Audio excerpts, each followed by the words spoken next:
What's up, guys? It's Matt, and today we're taking new stuff and making it look old, so stick around.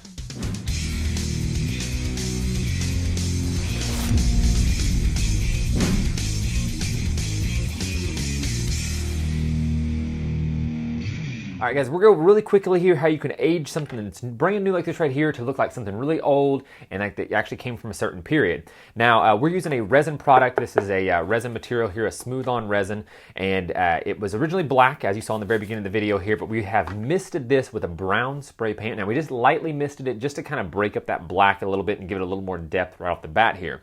Now, to create that age look, we're going to go layers here, and what we're going to do is, the very first step, we're going to use a product called Rub and Buff. Yes, it's one of my favorite products. If you watch some of our other videos, like our gun video we did, there you can, I'll put a link down in the description below there, but we use some of this to kind of lighten the gun up to make it look a little more metallized. Now this is a gold colored one we're going to use this time.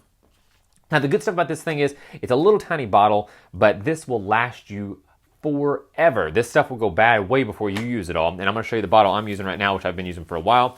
Now I would suggest putting some gloves on because this stuff is hard to get off your hands, so I'm going to put gloves on to do it because I'm going to use my fingers here to actually rub this in. All right, now it's easy just to get like a little piece of paper or something like that to put this on. I'm going to hurt that. And you can see how messed up my bottle is. I think I've been using this bottle for more than a year now, and I make a ton of stuff with it, but so if you're just making a little bit, now that is way more than I actually needed, but this bottle is getting old and starting to wear out, so it's okay. Now you can see I've put a little stripe of that on there.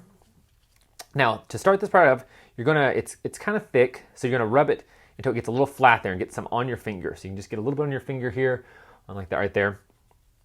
And you wanna rub that together to kind of warm it up a little bit. Warming it up causes it to get a little thinner.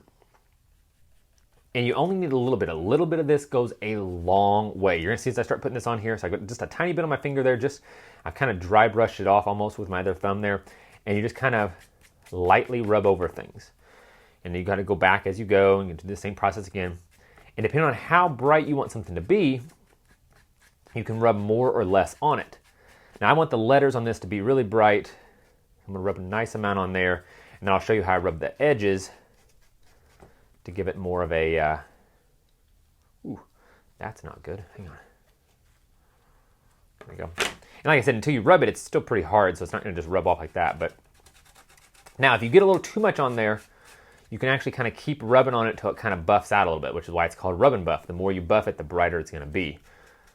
Get some on here. Like that. You can see how much that brightens those up just by itself right off the bat there. That makes a whole, I mean, that looks a lot more metallized like that. Now you can see the difference from the areas it's not to where it's at there. And I can always go back and put more on there, kind of rub more off. Now, if for some reason you mess this process up and it has too much on there, you get stuff in the areas that you don't want, you can always go back there and just mist it back over with brown to dull that back out. Now, on the edges here, get a little more on my finger again, just like we did before, straighten that out. And you're just gonna kind of brush across them real lightly, not brushing hard, just kind of letting it lay itself on. Let's see if we can get up here in the top here. See if I can get it close for you. You can kind of see how fast that lightens that area up there compared to the area over here. Now, if I wanted to put more on there, you'd see I can go back here and get a little like that, and kind of this time I'm gonna thicken it up a little bit. I want a little more on here because I want this area up here to be really light, because later when I darken it, it's gonna get really dull. So I want a nice base coat of color behind there to bring out those high spots. Now I'm gonna go around the edge a little bit like this and just kind of touch up some of the high spots here just to get some color on there. Now, depending on how dirty and nasty you want something to be, you may want more or less of this or some of the other colors. I'll put some links down in the description down there. You guys can go and check some of this out. On Amazon, they have a bunch of different shades of this for, I mean, insanely different kinds of projects. I mean, right now I'm going for, like I said, a gold look. They have silver, they have gunmetal, black. It's insane how many of these they have, and you can rub them on pretty much anything. I believe they're originally made for stuff like furniture and frames and that kind of stuff, but for props, it's just an amazing product.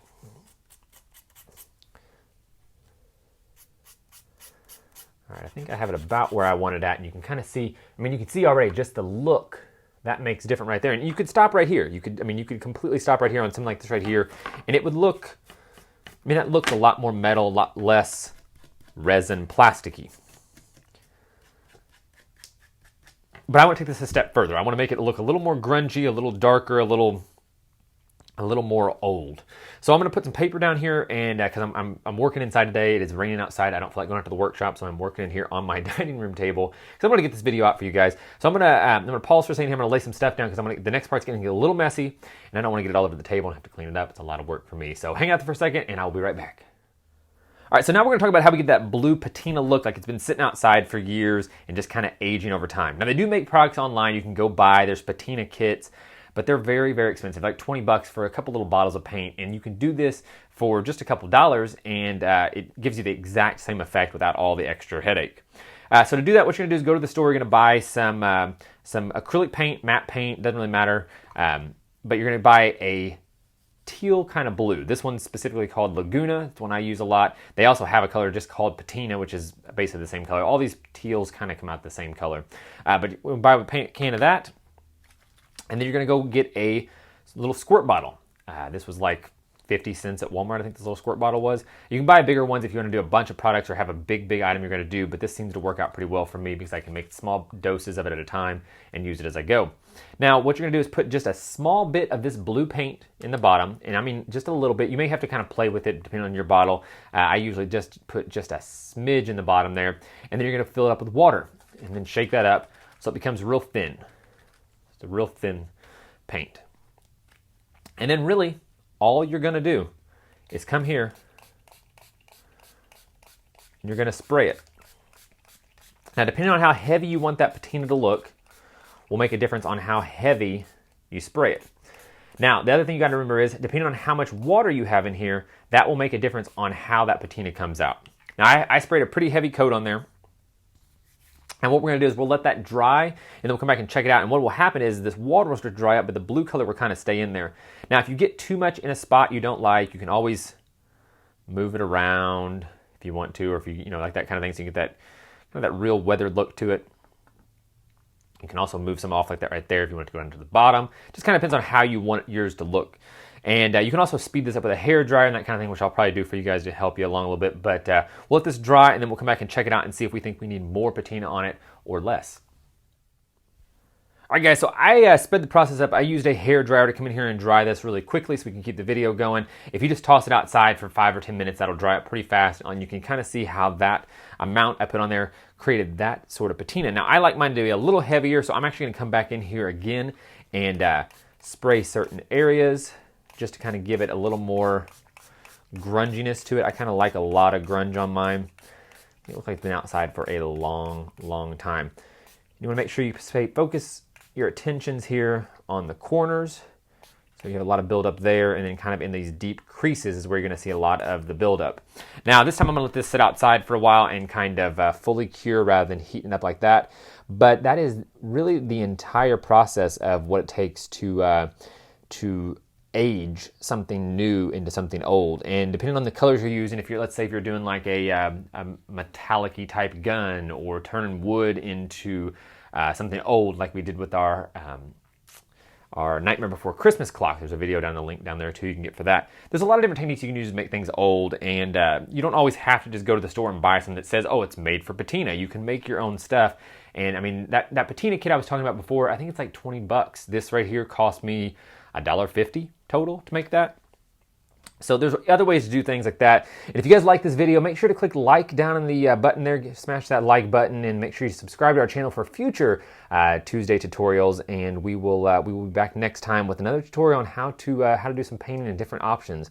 So I hope to see you guys next time, and hope you like the video.